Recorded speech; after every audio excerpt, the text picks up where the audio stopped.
Chief of defence forces field marshal Syed Asim Munir का कहना है कि कौमी सलामती को लाहक खतरात के हवाले से जीरो टॉलरेंस पॉलिसी है। खुद मुख्तियारी और इलाकाई सालमियत का तहफ़्फ़ुज़ पाक फौज की अवलिन मिशन है।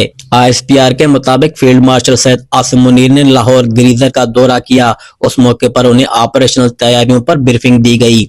ISPR के मुताबिक फील्ड मार्शल ने फॉर्मेशन के ज़ेर एहतमाम तरबियती मशकों का जायजा लिया। फील्ड मार्शल ने मुस्तकबिल की जंगों के हवाले से तैयारियों और जिद्दत अपनाने पर जोर दिया और जवानों को फराहम करदा खेलों और तफरीह सहूलतों को सराहा।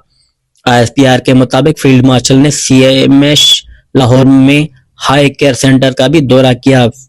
फील्ड मार्शल ने तबी अमले और इंतजामिया की खिदमात की तारीफ की। लाहौर रीजन में अफसरान से खिताब में chief of defence forces field marshal Syed Asim Munir का कहना था कि कौमी सलामती को लाहक खतरात के हवाले से जीरो टॉलरेंस पॉलिसी है। पाक फौज हर किस्म की चैलेंज से निपटने के लिए पुरअज़म है। खुद मुख्तियारी और इलाकाई सालमियत का तहफ़्फ़ुज़ पाक फौज की अवलियन मिशन है।